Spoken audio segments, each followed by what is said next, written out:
You're listening to the Monocle Daily, first broadcast on the 30th of July, 2025 on Monocle Radio. Why has none of the above become everyone's preferred prime minister?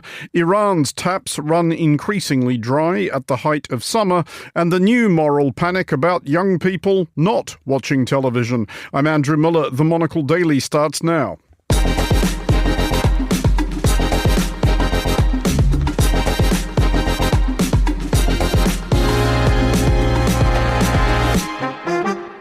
Hello and welcome to the Monocle Daily, coming to you from our studios here at Midori House in London. I'm Andrew Muller. My guests Tara Kangalu and Simon Brooke will discuss today's big stories, and we'll hear from former US Assistant Secretary of State Michael Posner about his new book explaining how corporations can have principles as well as profits. Stay tuned, all that and more coming up right here on the Monocle Daily.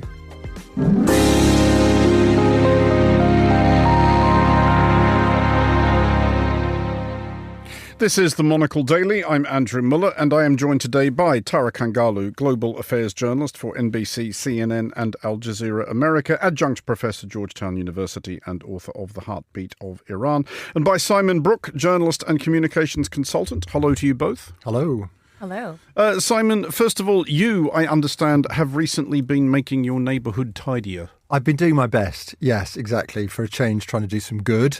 So I've joined a litter picking group, and we go around our neighbourhood picking up cans, burger packets, pizza boxes, putting them in bags and putting them out of the way. And what I didn't realise was that actually I am now taking part in something that is a sport, globally recognised sport, and the World Championships take place very soon in Japan. I won't be going there, but I'm going to carry on doing the litter picking. Are you hoping to qualify for next year? I am now, absolutely. Yeah, I'm in training already, whatever that is. I don't know. I mean, doubtless, I'm assuming participating in such a thing endows you with a sort of smugness, a smug, warm feeling of having actually done something constructive, made things objectively better, etc. But do you not find yourself even more consumed than you might previously have been with the idea that people who do in fact litter should be fired out of cannons? That's the least that should happen to them, absolutely.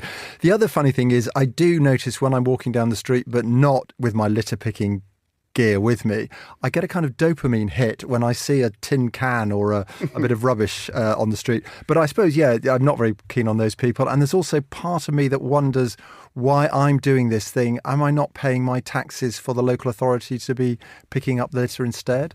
So it's turned you into a crazed libertarian law and justice fanatic. Totally. Excellent. Tara, we will not be much discussing Gaza on today's show, but you have been talking to people in Gaza. Yes, indeed. As you know, my charity, Art of Hope, has 2 running programs in Gaza as we speak, and our team members have been doing a lot of play therapy, drama work with kids all over. And but you know, this past week we've been focusing on food and getting people the much needed cash to buy the very expensive food items if they can find it, of course. And we were very lucky to actually have access to be able to get the money needed through one of our managers. He's actually a music teacher. And if I may share a conversation that I had with him over the weekend, he was saying how much he's struggling to find milk for his baby. And right now, baby formula, again, if you can find it, is $50. 1 kilo of rice is $50. So there is a thriving black market in food aid. And as we know, you know, the war brings out the best and the worst in people. And I think in this case, we're seeing some of the worst of humanity with these high prices. But anyway, Hussam said to me, he said, Tara, I'm trying to find milk. And you know, even if I find it, it's so expensive. And I said, you know, we're trying to get you guys the cash needed for the 10 teachers and their families. And he said, Tara, I'm embarrassed. I'm ashamed to take this money because my job is to be a music teacher for the program, and you have to promise that I can return this. To which I said, you know what, you have to promise me that when I visit you next in Gaza, you host me and cook for me. And he said, for a moment, I imagined that, and that brought me joy. And my family's actually known for making good fish, so I will make you fish when you come. And I want to leave our audiences with that thought, because we are looking at a population of, deeply educated, vibrant, individuals who are now reduced to, quite frankly, beggars. And, the world is just standing by with very little being done to help this population. Well, there is much more on that coming up across our shows the rest of this week, also on this Saturday's edition of The Foreign Desk. We will start today's daily in the United Kingdom.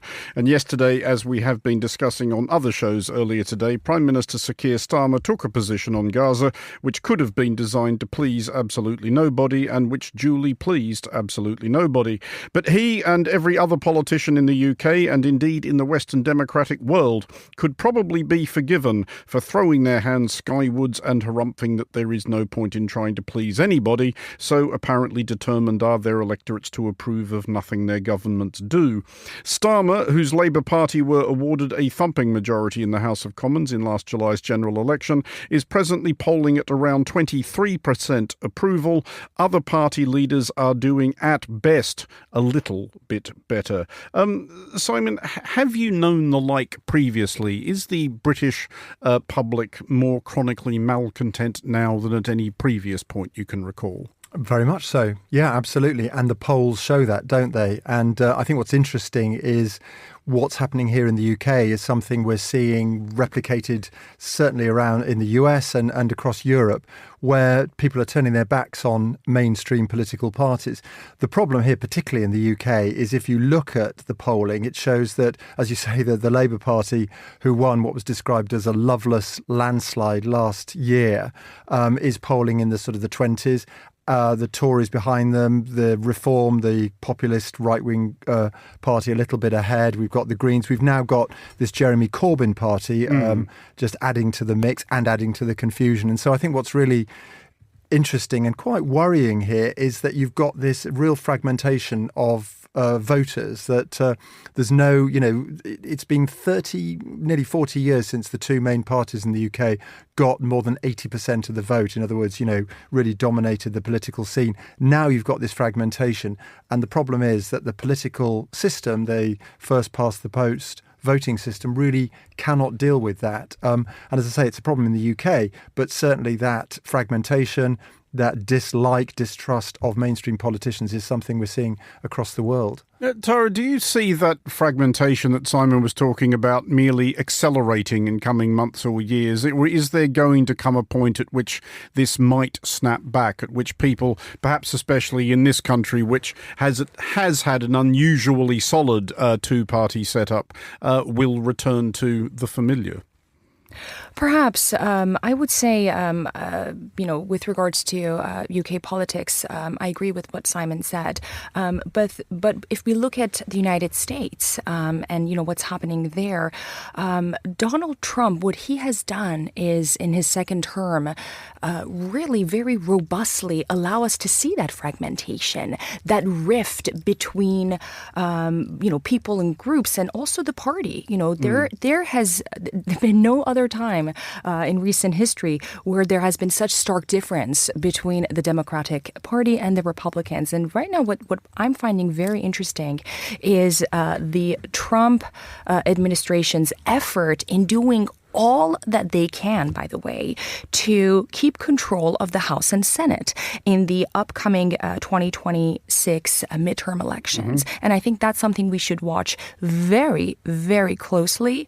And also to that, I would say what worries me about this fragmentation is how the protests of the last few months, just take 2025 in the United States, have been quashed, how they've been received, right?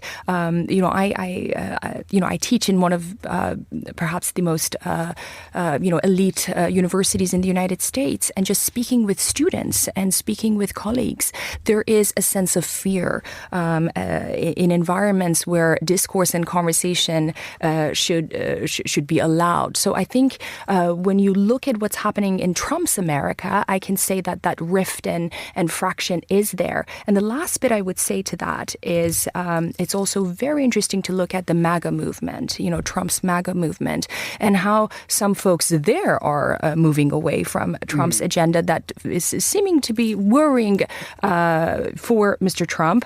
And I would use the example of Representative Marjorie Taylor Greene, who I think is very important to mention. Yesterday, it was the first Republican member of Congress to call what's happening in Gaza a genocide.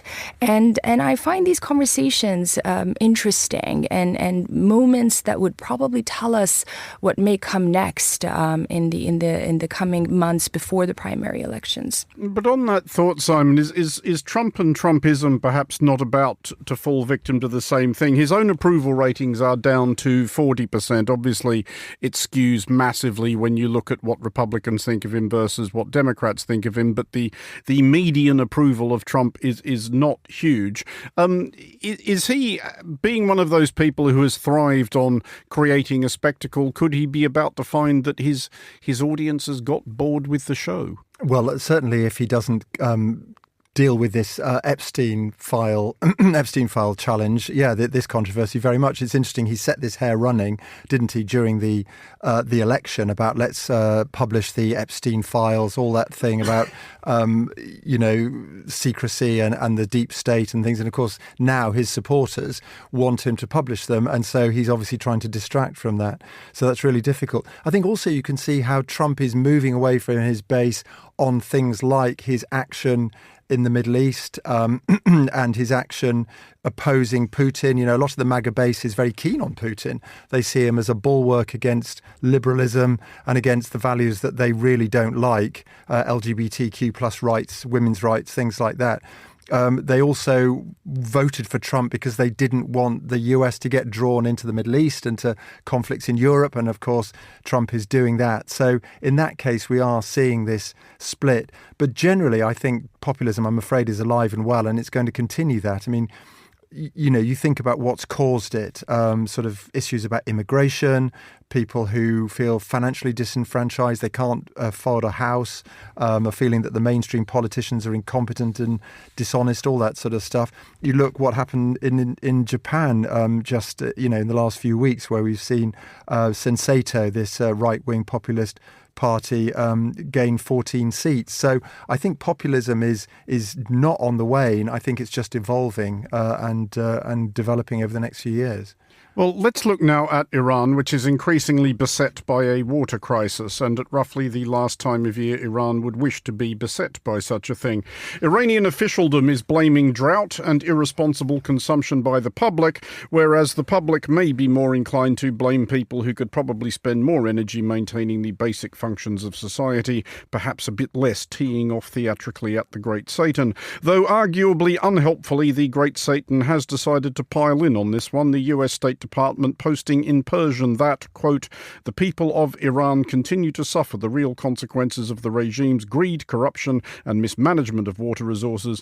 Iranian people deserve better than this. Tara, before we get into whether that's helpful or not, what's your sense of how bad it actually is? When we talk about a water shortage, we're looking at a bit beyond the sort of English summer hosepipe ban. 100%. And I will say, with full force that Iran is a bankrupt country when it comes to water and when it comes to pretty much environmental, challenges and realities. It is facing a catastrophe that has been on the forefront of many environmental activists and has been reported. But now we're seeing we're seeing the crisis in action. And as usual, people are bearing the brunt. Just before coming on the show, I was speaking with a physician actually in Tehran, and he was saying, I've been waiting for electricity to come back on so I can visit, I can see my patients. And by the way, his practice is in northern Tehran. So we are looking at a country that is one of the richest when it comes to natural resources, when it comes to oil and gas, but is suffering profoundly. Also, it's important to note that the environmental issue in Iran has always somehow become a matter of national security. Over the years, we have seen environmental activists being arrested in Iran, and so on and so forth. Under the last year of the Biden presidency, there was a prisoner exchange, and many of them were released. But Iran's environmental crisis is not a new story, but right now we're seeing the impact. And at a time that the country's economy is in free fall, which is really it is, people are grappling with, just hoarding water and living at a time when a businessman told me factories and large companies are shut down 3 times 3 days per week. And he said, we go to the office and we go to work, but nothing gets done. So the country is in a sort of stalemate, standby mode. And 80% of this goes to the mismanagement and lack of knowledge and cronyism when it comes to Iranian government's handling of anything. And, one important point that I want to mention is anytime you see the Iranian government acknowledges something, that is not an alarm bell. That is really a detrimental message. That shows that the problem is way beyond the red line, and I think that's where we are. And it's quite unfortunate. The IRGC, the Iran Sepah, that controls all of, I would say, manufacturing and the various infrastructures in Iran, and for the last many years, decades, they've been overdeveloping dams that has, by the way, contributed to this water shortage. So the list goes on, and I can talk about this for hours. But again, coming out of this 12-day war at a time when the country's economy is at its worst, people are dealing with this now water and electricity shortage. Simon, political communications being your department, and with all perhaps due acknowledgement that when the United States starts slinging off at other people's infrastructure, they are venturing out onto thin ice, heaving rocks around the glasshouse, etc. Does this help? Does pointing out to the Iranian people what I suspect most of them have already figured out, i.e. the reason nothing's coming out of your taps is because of these bozos who are running your country, does that actually help? Well, it should do, yeah. I mean, one thing, I lecture at Roehampton University on political communications, and one of the things we always look at in the workshops with my students is what we call the bread and butter issues. And, sort of political corruption and who said what where and what goes on in the corridors of power really doesn't resonate at all with 99% of voters, but it's the bread and butter issues, which we always used to regard as food on the table and gas in the car or petrol in the car or whatever. But it's interesting now that water, as you say, actually might be another issue. It doesn't get more basic than that. It doesn't. And the point I think about water as well is that you can find substitutes for gas and electricity, and people are doing that, which is great. There's a technology developing rapidly, but you're never going to find a substitute for water, are you? We all need water. And I think what's interesting is that water is increasingly becoming a source of conflict. I mean, the World Resources Institute says that half the population of the world, that's about 4 billion people, live under highly water-stressed conditions for at least 1 month of the year. That's going to increase. The UN and the World Bank calculate that drought could put up to 700 million people at risk of displacement by 2030. We've already seen, the Russians attacking dams and water facilities in Ukraine. So water is becoming not just a bread and butter issue for politicians, but also increasingly a cause of conflict. So, I've just been writing a piece as a journalist about desalination, which is making a little bit of a difference, but there's a long way to go. Tara, just quickly on this, because I know it's a thing that people always, well, certainly people outside Iran always look wishfully at Iran thinking, is this the thing which finally causes those Iranians who don't much care for the regime to do something about the regime? But could something like this be the thing which doesn't really give them... I mean, I'm sure the Iranian regime will do their best to blame all this on somebody else if they can, but external attacks tend to cause a bit of a rally around the flag effect. This won't. Is this the kind of thing that could perhaps threaten the regime eventually. A tipping point, perhaps. Yeah. We saw a few years ago, by the way, in Khuzestan, a city, an important city strategically in southwest of Iran, bordering Iraq, where there was a shortage of water and people took to the streets. And we saw that, by the way, over the years elsewhere in the country. So there's, the issue with water, and by the way, lack of fuel and gasoline is not a new issue. But every single time people were cracked down, the protests were brutally squashed. So I'm not sure if people in Iran, seeing the brutality and the repression that they've seen from the regime over the past few years, have the energy to come on the streets. But is it breaking the back of people? Yes. I spoke with another Iranian woman today. I just wanted to get a sense of, what she's going through. She lives in Isfahan, by the way, a very warm city. And she said, Tara, it is the end of this system because it cannot continue. They are digging their own grave, and those are her words. Now, Andrew, are people going to come on the streets and protest? I don't know, maybe. But what I can say with confidence is that the way the trajectory is going and the way the Iranian government is moving forward, it's not going to work for the people first and foremost, but also, for their sustainability and longevity.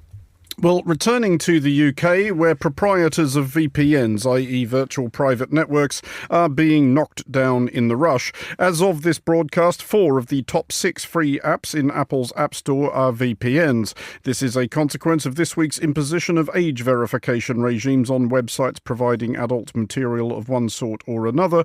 VPNs are the means by which folk will circumvent them, doubtless especially the young folk the new laws are supposed to protect.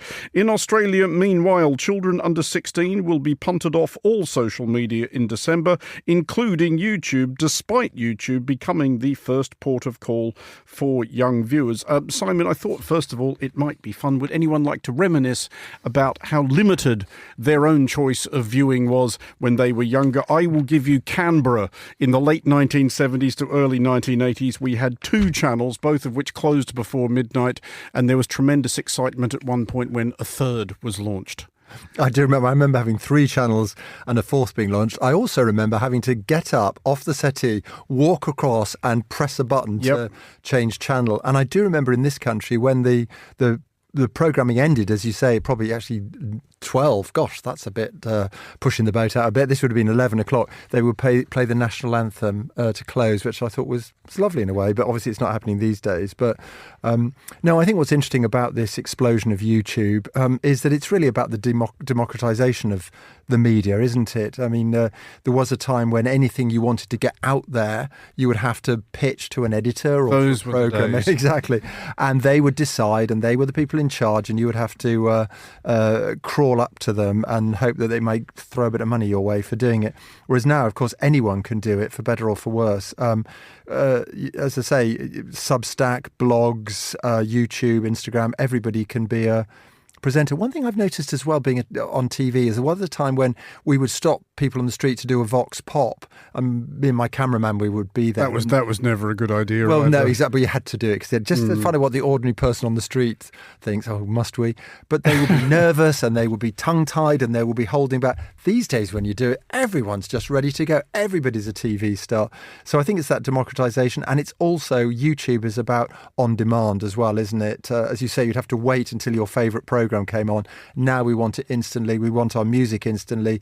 We want literature, books downloaded to our Kindle in seconds, and the pizza has got to come within 17 minutes or whatever as we watch it tracking across on the app. So I think these are trends that are very powerful, and they're only going to continue. Ironically, perhaps, Tara, does that free-for-all aspect of YouTube actually make the case for regulating it? Because you don't need to spend too long on YouTube or basically any other site where any Yahoo can have a go to find no end of just unpleasant, obnoxious, fallacious, malevolent garbage. Is there an argument for protecting... Well, it's a separate question whether it's actually possible to protect children from all that. But is there an argument for at least trying? I'm going to come to that, but can I just say, when I was growing up in Iran, I would watch Cartoon Network on satellite TV that if the government would find out that we had it, we would get arrested. And they would come and, collect it. Yes. So every morning, my mom had to go fix the dish, get the channel. And by the time I would come home from school, Cartoon Network was done. So then, my mom would record stuff so I could watch it later. And by the way, VPN is one of the most lucrative businesses in Iran because they buy a whole lot of it, and another way that the government makes money. But two separate stories. When it comes to control in benefit of children, again, coming from a country that media and press and pretty much any form of free expression is censored, I'm not a fan of censorship and controlling any modes of communication. And I do believe that it starts at home. It starts from families and parents and, what they teach kids. And I think looking at different countries, we can see different trends. If you compare Scandinavian countries to what's happening, in the United States, Western Europe, and, Asian countries.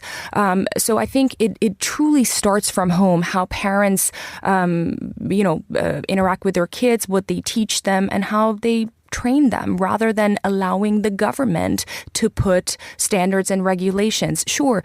Is it a good thing to not allow elementary students, to have mobile phones in classrooms? 100% I agree with, right? But I think we're at a point, by the way, that if we allow governments to impose regulations as such, and by the way, these are democratic, governments, how much regulations will we see elsewhere in, years to come? So fundamentally, I think it starts at home, especially in Western countries where childcare is a huge issue. And, people just give tablets to their kids and expect them to, be occupied. The one bit I would say to add to what Simon was saying, by the way, about content being, all over social media and YouTube, I think there's a huge appetite to move away from mainstream media and move toward independent voices and independent journalism and independent content creators. So I think so much of that, again, putting my American journalist hat, I would say, is people's urge and hunger for independent content. But are we not learning, Simon, that the market cannot necessarily, by which I mean the general public, cannot necessarily be relied upon to isolate what is actually valid, instructive, researched independent content from nonsense? Yeah, good question. I think certainly where news is concerned, then I'm 100% behind that coming from reputable news organisations. And obviously we know that very often they will have some bias or there'll be a perceived, perspective that they will take. But the idea that it has to be fact-checked. And I mean, I used to write for the Daily Mail here in the UK, which I know is a scurrilous rag in a lot of people's opinions. But I would make the point that everything we wrote had to be legaled. I could write something that people might find offensive or annoying, but it had to be factually correct, and we had to make sure that I wasn't defaming anybody, because otherwise we could be sued. Whereas, of course, I can pop up on YouTube and make the most outrageous allegations. And because YouTube, like other social media, is not a publisher, it's a platform, interesting legal distinction, I can get away with it. And I think the other thing is, just to say as well, obviously we are seeing this explosion of user-generated content, but then there's also some really good professionally made stuff on the conventional channels, on Netflix and other channels, which are really grabbing not just viewers, but also the national conversation, aren't we? So I think there's certainly an appetite for professionally made, high-quality content. Well, it does seem perhaps that not quite the entire population has collapsed into a post-literate troglodytism. A minor boom is occurring, it says here, in sales of novels by Jane Austen, who, despite being dead since 1817, has shifted 78,000 books in the first half of 2025 and is on course for her best year since 2009. I mean, Tara, my first instinct is to be incredibly annoyed because Jane Austen, who has been dead since 1817, has sold comfortably, in fact, by orders of magnitude more books just in the first half of this year than I have in my entire life. But to what do we, once we've looked past envy, spite, etc. as reactions, to what do we attribute this boom? Why is Jane Austen still flying off the shelves? First of all, the story and the news makes me so happy. And I concur, by the way, Andrew, as an author. By the way, she died when she was 41, and I think we still don't know how and why she died. And I always found that very interesting. I find myself to believe that there's a sense of escapism, right, in her work, and the fact that in a world where we are, consumed with information and we think we know a whole lot, we really don't. There is no wisdom. And I think people are hungry for that. And there's a danger, I believe, in a society that does not have depth, that does not have wisdom. And someone told me, actually, an Iranian professor, she said, I was interviewing her for my book that didn't sell as much, and not even near.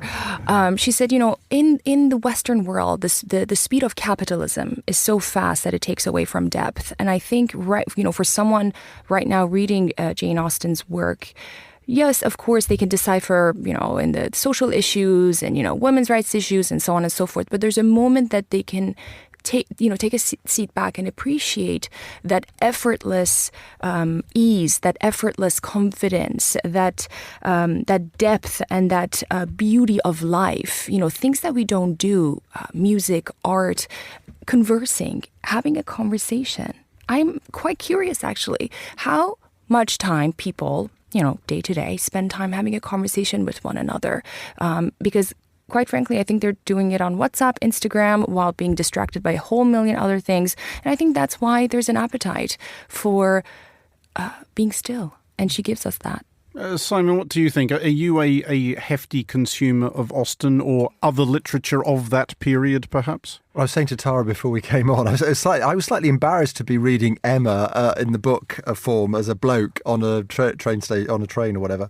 But I think the wonderful thing. I mean, just by the way, there is a story that a Hollywood producer read. I think it was the screenplay of Pride and Prejudice or something. Loved it so much. He said, "This Jane Austen, she's great. Can we set up a meeting with her?" Well, not unless you've got a Ouija board or whatever. But anyway, I think the reason why I love Emma and a couple of other Austen novels I have read is that, yes, she died over 200 years ago, but these are the wonderful characters, twists and turns.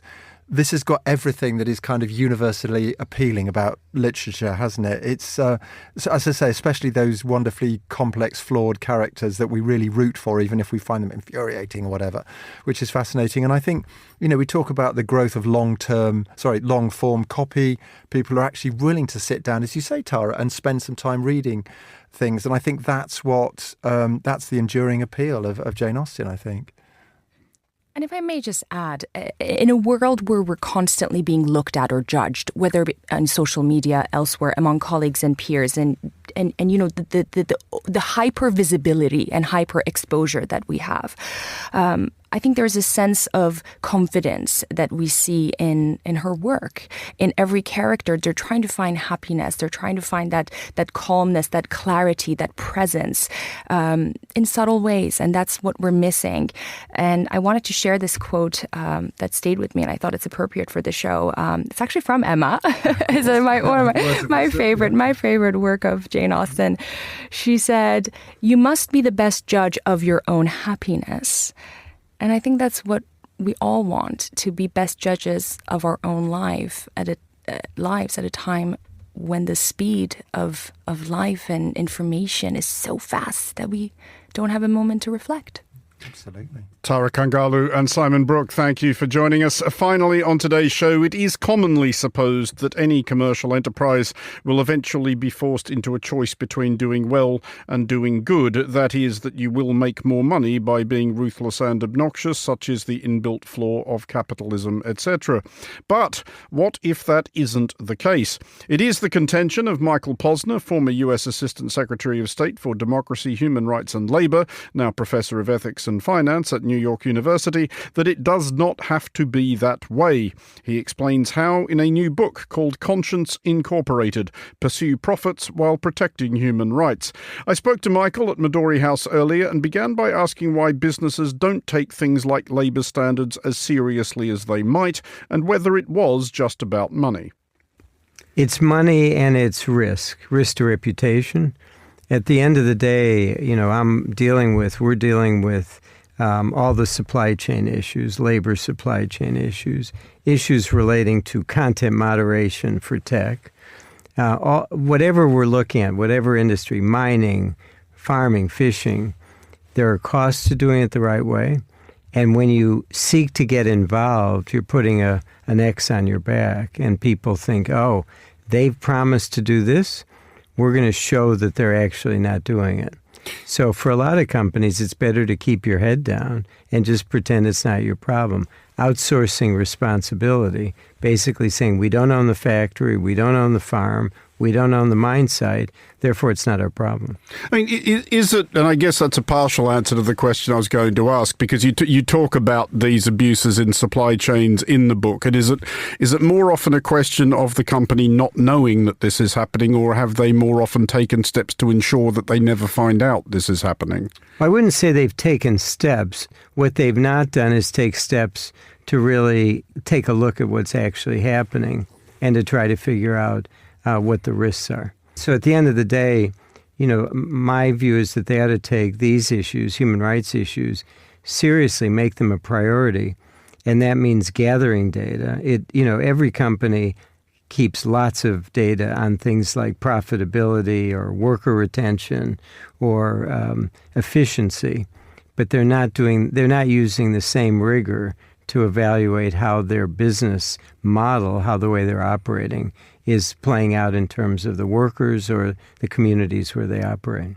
I want to come back to the question of how you persuade the companies that this is in their interests, because there is a line that leapt out at me from your text, because it would probably seem to most people, well, why don't governments just pass and enforce laws? But what you write is that however well designed or reinforced, regulations alone will never be sufficient.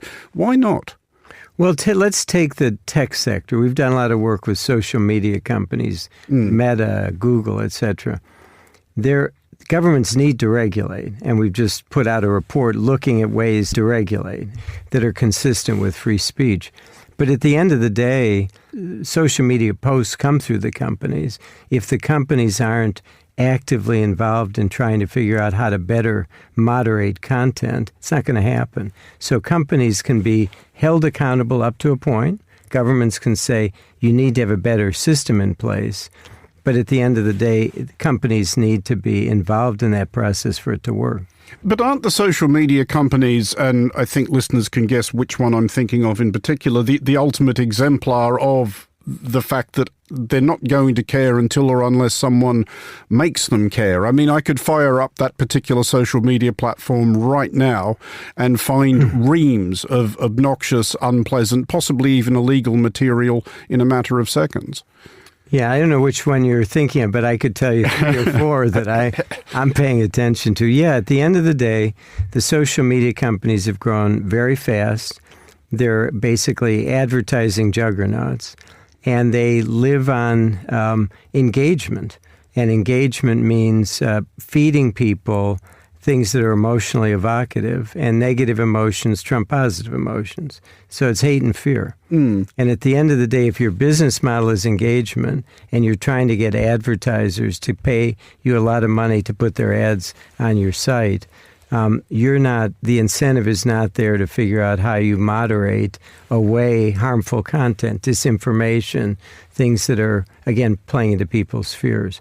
Yes, government needs to regulate, but government alone can't do that. There are ways in which government can make companies, push companies to do the right thing, but those companies internally need to figure out how to do that and who should be doing that. Even once the regulations have been passed, and beyond that, when you're trying to encourage companies to do the right thing, as you put it, and to be good corporate citizens, what pitch can you actually make to them when they say, well, what's in it for us? Well, the pitch is, in this instance, I think this is the hardest, by the way. We've made more progress with manufacturing, the apparel industry, with a whole range of others. The tech companies have been, I would say, singularly resistant. Their view is we're the smartest people on earth, and nobody's going to tell us what to do.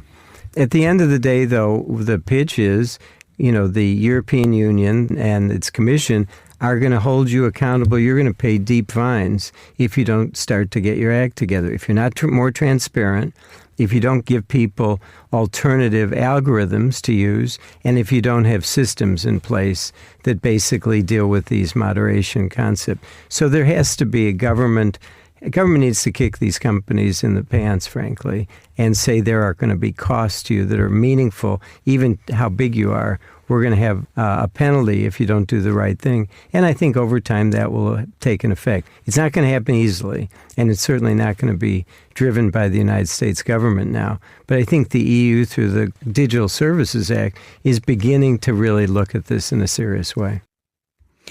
That was Michael Posner, former U.S. Assistant Secretary of State for Democracy, Human Rights and Labour. His book, Conscience Incorporated, is out now. And that is all for this edition of The Daily. Thanks to our panellists today, Tara Kangalu and Simon Brooke. Today's show was produced by Monica Lillis and researched by Henry King. Our sound engineers were Faith Eden and Steph Chungu. I'm Andrew Muller here in London. The Daily is back at the same time tomorrow. Thanks for listening.